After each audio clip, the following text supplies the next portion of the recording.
All right, this is group one again with, for the curriculum interview, we're on session 2. We're on question 6. What is your philosophy on standardized testing and its relationship to classrooms?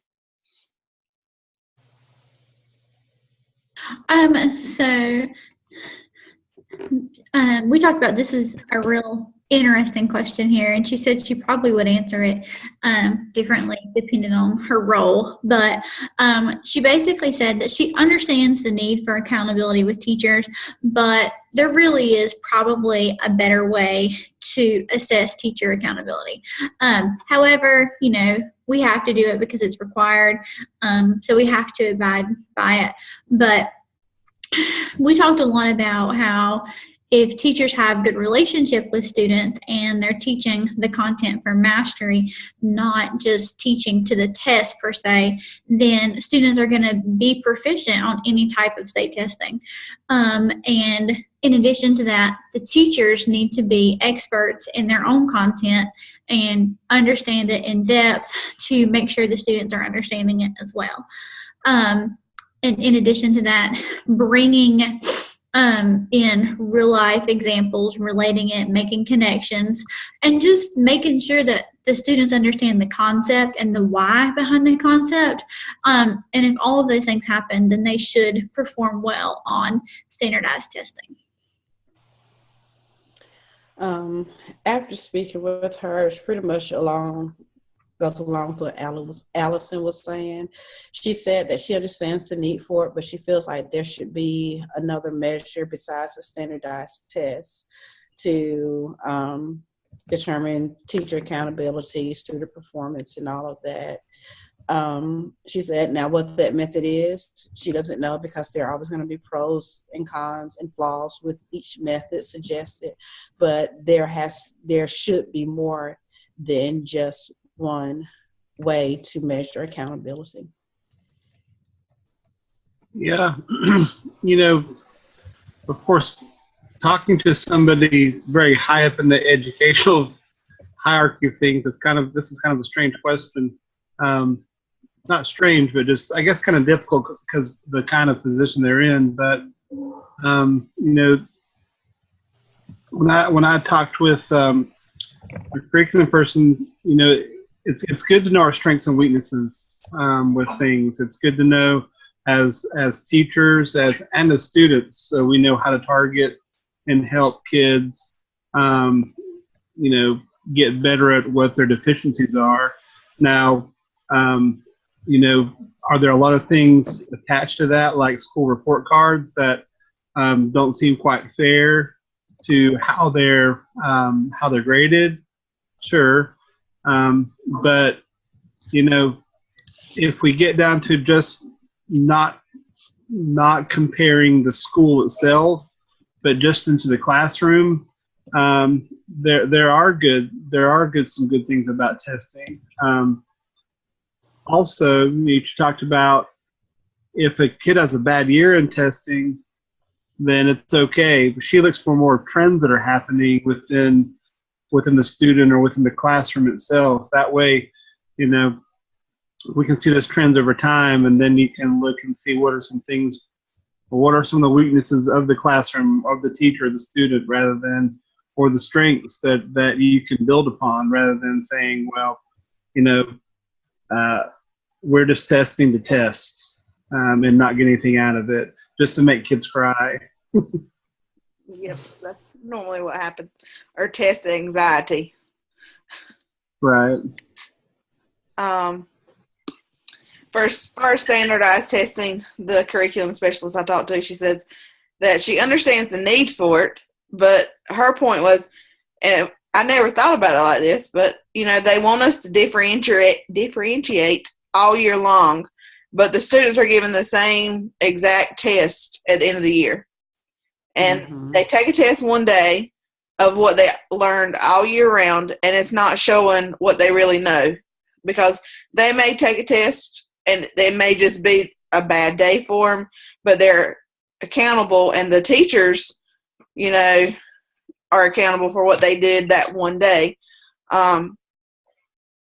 There was a test that our county did it for, it was called print of concept testing, and our school did it for reading last year. And we were talking about how that was a good way to kind of test students, like you did a beginning, middle, and end of the year, but it was only on stuff that they, like the beginning of the year, it might have been stuff that they're going to learn that whole year. And so it kind of, the tests are what they learn the whole year, but just at different points, so you can kind of see how much they grow from the beginning of the year to the end of the year. And to me, showing more growth over the course of the year holds the teachers and the students more accountable than just giving them a test at the end of the year. So, all right. Number 7, who gets the final say when adopting a curriculum? So at our school, it's our building leadership team is kind of going to make recommendations. But however, the final decision, is ultimately going to be that of the principal. They're the one in charge at the end of the day of kind of the money. They're the one responsible at the county office. So ultimately, it's their decision. But depending on the district and their policy, sometimes county office is going to have to approve the purchase. And of course, you have to make sure that you're following state and local guidelines when you are spending state money. So it just kind of depends on where you are. Yeah, and just going back to that, we're pretty much the same way. Of course, it's ultimately it is the decision of the principal. Again, you have to go through the proper channels. So, of course, teachers come up with something, and then something they might want to use. For example, I wanted to use motivation math. I feel like it's a good resource. So, of course, I brought it to the leadership team, and ultimately the principal made the decision. That's pretty much, there's this whole hierarchy, and even on the district level, they just have to go up from one person to the next, their supervisor, then their supervisor, and so forth, for a decision to be made. So if you're just talking about adopting the curriculum itself, all that is state mandated, Common Core stuff.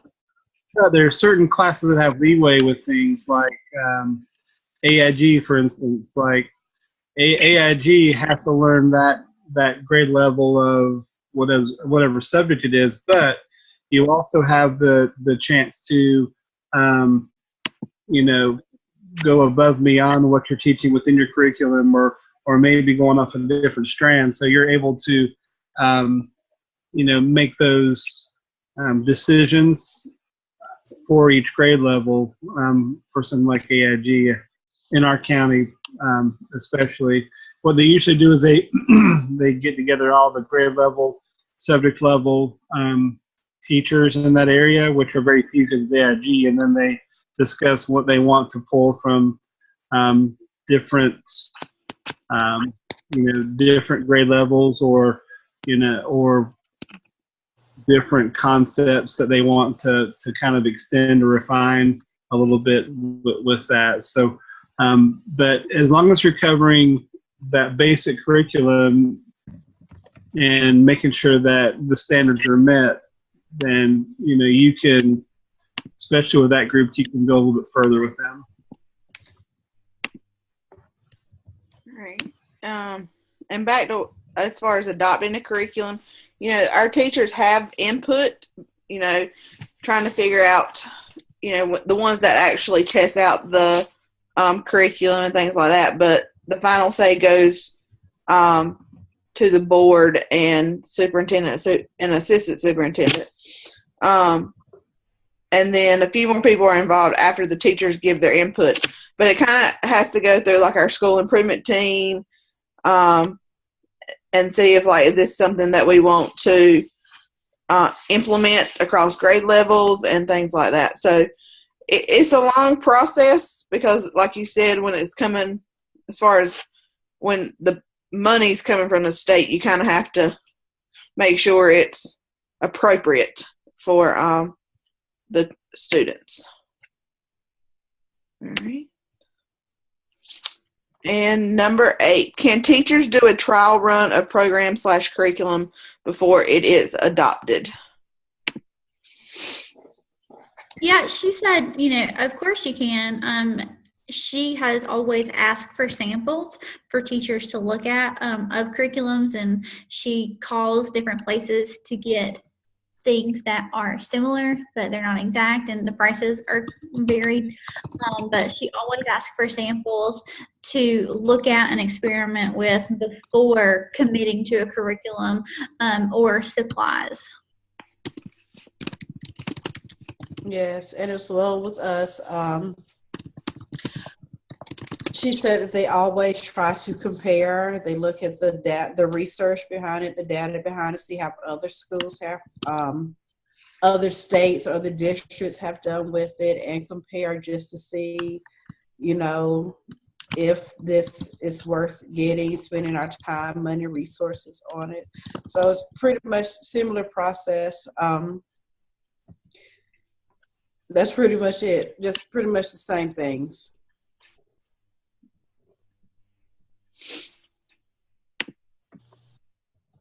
Matthew, go.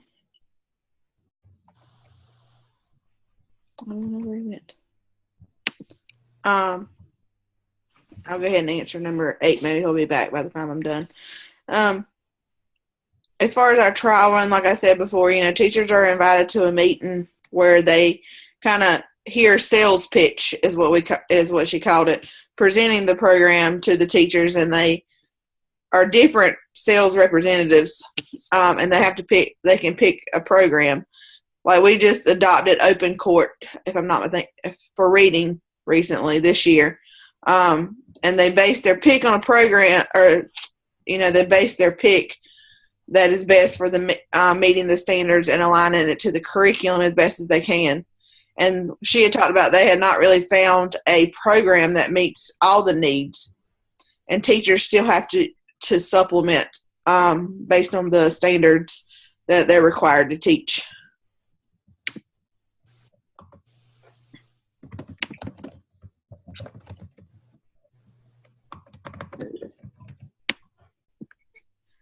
All right, Matthew, your turn for number 8.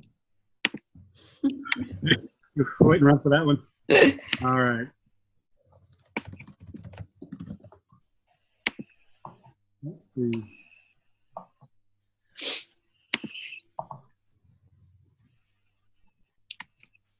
All right, we were talking about before you get before it's being adopted, the curriculum's being adopted, the program. Yeah, can teachers do a trial run of program/curriculum before it is adopted? If you talk about programs themselves, then a lot of what teachers use, they can go online and try the program out itself, like for a 30-day trial or whatever. But book companies want business, so they're going to give all the free things they can give. So they'll give out magnets and they'll give out all kinds of stuff. So you'll choose their product, but a lot of companies will give you all the information up front for a amount of time and let you try it out and see if you like it. And as a teacher, they usually won't let you teach with it for a year first, but they'll give you enough information so you can make a good educated decision if it's going to be helpful to your school. All right. That's all the questions that we decided upon. Does anybody have anything else to add before I stop recording? To me, it's kind of interesting that we're getting ready to talk about, like, our case study number 2 is kind of about curriculum. So it's kind of interesting that we're doing it both on the same night. But that's what I was thinking too. As we were talking, I was thinking about things that related to the case study through some of the comments and through some of the discussions that we had. So I thought that was really interesting. And I'm kind of glad that we did the assignment, though. It gave some insight into this person and their expertise, which is personally not an angle that I really had before, because we don't have an in-house curriculum and specialist and things like that. So it was an experience that I appreciated.